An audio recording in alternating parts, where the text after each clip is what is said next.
1 जनवरी 1959 को क्यूबा में अमेरिका समर्थित सरकार गिर गई। 5 साल तक चली क्रूर क्रांति ने आखिरकार क्यूबा के तानाशाह फुल्जेंसियो बतिस्टा को सत्ता से बाहर कर दिया, जिससे फिडेल कास्ट्रो की नई गवर्नमेंट आई। शुरुआती इंटेलिजेंस रिपोर्ट से पता चलता है कि द्वीप पर उनके कार्यों ने धीरे धीरे अमेरिका को उनके खिलाफ कर दिया। उनके नेतृत्व में क्यूबा स्टेट अमेरिकी विचारधारा के सीधे विरोधाभास जैसा दिखने लगा। अमेरिकी विचारधारा के लिए देश ने सेंट्रलाइज्ड प्लान्ड इकोनॉमी का पक्ष लेते हुए अमेरिका के फ्री मार्केट इकोनॉमिक प्रिंसिपल्स का सामना किया। यह एक डेमोक्रेटिक इलेक्टोरल प्रोसेस अपनाने की संभावना नहीं थी और अंत में सोवियत यूनियन के खिलाफ अपने संघर्ष में अमेरिका के साथ अलायंस करने से इनकार कर दिया। वास्तव में इकोनॉमिक और पॉलिटिकल रूप से मॉस्को के साथ क्लोजनेस करके और एंटी अमेरिकन सेंटिमेंट्स को बढ़ावा देकर इसके विपरीत किया। यह सब अमेरिका के दरवाजे पर होने के बावजूद। पॉलिटिकल मैटर्स के लिए स्टेट के अंडर सेक्रेटरी लिविंगस्टन मर्चेंट के शब्दों में, क्यूबा की समस्या लैटिन अमेरिका के साथ हमारे संबंधों के इतिहास में,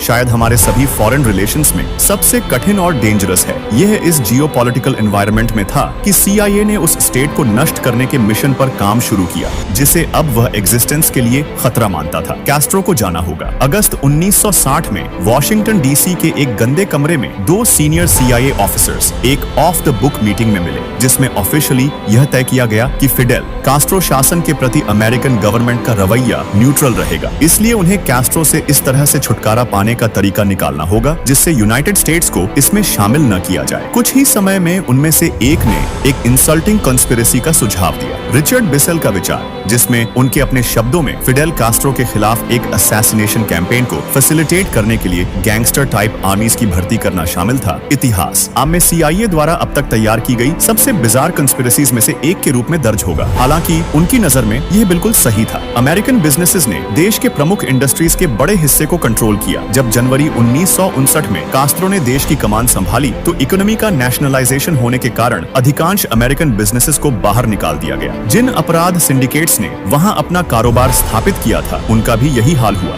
द्वीप का खो जाना उनके लिए बहुत बड़ी वेगस कहा जाता था। क्यूबा कैसीनोस और उनके ओनर्स के लिए कितना प्रॉफिटेबल बन गया था और उन्होंने बस उस गोल्डन गूस को अपनी उंगलियों से स्लिप होने दिया था। इस शॉक के परिणाम स्वरूप क्यूबा में महत्वपूर्ण हिस्सेदारी वाले अमेरिकन माफिया ऑर्गेनाइजेशंस को अचानक फिडेल कास्ट्रो से झगड़ा करना पड़ा। ऑफ कोर्स CIA ने पहचाना कि इस दुश्मनी का इस्तेमाल उनके फायदे के लिए किया जा सकता है। कैस्ट्रो को सत्ता से हटाने से दोनों पक्षों को बहुत कुछ हासिल होने वाला था। यूनाइटेड स्टेट्स अपने दरवाजे पर एक और फेवरेबल गवर्नमेंट पा सकता था और अपने इकोनॉमिक इन्वेस्टमेंट्स को वापस पा सकता था और माफिया अपना गैम्बलिंग सिंडिकेट वापस ले सकता था, जिससे दशकों से पूरी तरह से काम कर रही व्यवस्था बहाल हो सकती थी। एक बोनस यह था कि CIA पूरे ऑपरेशन में अपनी भागीदारी को ऑब्स्क्योर कर सकता था और किसी भी वायलेंस या कास्ट्रो की हत्या को क्यूबा सरकार और माफिया इंटरेस्ट्स के बीच एक युद्ध के रूप में बता सकता था। इस प्रकार कम से कम नॉमिनली उनके हाथ साफ रहते। माफिया की कॉन्स्पिरेसी को आगे बढ़ाने के लिए CIA के सिक्योरिटी डायरेक्टर शेफील्ड एडवर्ड्स ने एक पूर्व FBI एजेंट, तत्कालीन लॉयर रॉबर्ट माह्यू से कांटेक्ट किया, जिनके बारे में माना जाता था कि उनके अंडरवर्ल्ड कॉन्टैक्ट्स थे।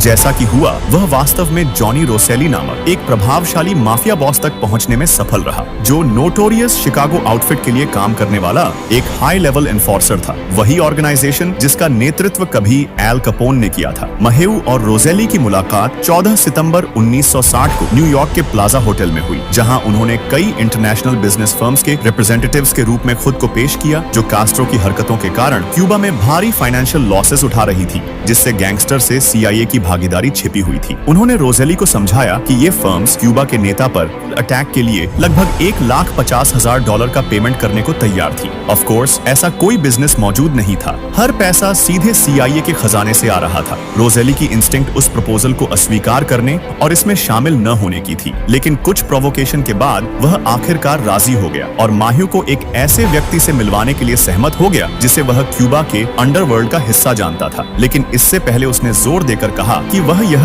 काम फ्री में करेगा। 11 दिन बाद दोनों इस मिस्टीरियस पर्सन से बात करने के लिए मायामी के फॉन्टेनब्लो होटल में फिर से मिले। सैम गोल्ड के सूडोनिम से पोज करने वाला एक व्यक्ति। कमरे के उस पार कहीं एक और शेडी व्यक्ति खड़ा था, एक CIA एजेंट, जिसे गुप्त रूप से मीटिंग की मॉनिटरिंग करने के लिए भेजा गया था। मिस्टर गोल्ड की पहचान कुछ सप्ताह बाद ही उजागर हुई, जब माह्यू ने मायामी के एक न्यूज़पेपर की क्लिपिंग में उनका चेहरा पहचाना। सैम गोल्ड कोई और नहीं बल्कि था एल कपोन एम्पायर के हेयर सैल्वाटोरे जानकाना, जानकाना उस दिन प्लान में शामिल हो गया। उसने एक कुरियर की पेशकश की जो क्यूबा में किसी भी आवश्यक सामग्री की स्मगलिंग कर सकता था और वहां भी सिंपैथेटिक कॉन्टैक्ट्स एस्टैब्लिश कर सकता था। उस कुरियर को, जो उस समय केवल CIA को, जो के नाम से जाना जाता था, infamous gangster Santo Trafficante Sicily mafia के क्यूबा बॉस के रूप में प्रकट किया जाएगा। क्यूबा में ट्रैफिकांटे के कैसीनो ऑपरेशन को कास्त्रो की रिवॉल्यूशनरी सरकार द्वारा गंभीर रूप से प्रतिबंधित कर दिया गया था, जिससे प्रॉफिटेबिलिटी कम हो गई थी। इसके अलावा ट्रैफिकांटे को खुद को पकड़ लिया गया था और 1959 में क्यूबा के एक ऑफिसर को रिश्वत देने की कोशिश करने के बाद अनऑफिशियल एग्जाइल में जाने के लिए मजबूर किया गया था। क्यूबा में उसका गैम्बलिंग एम्पायर कैस्ट्रो के सत्ता में आने के डायरेक्ट रिजल्ट के रूप में गिर गया था और इसलिए उसके खिलाफ अलायंस करना समझदारी होगी। इसलिए CIA को उनके माफिया कनेक्शन का पता चल गया था। क्रिमिनल माइंडेड इंडिविजुअल्स का एक ग्रुप जो एक शेयर्ड एनिमी था और बिना किसी अमेरिकन गवर्नमेंट की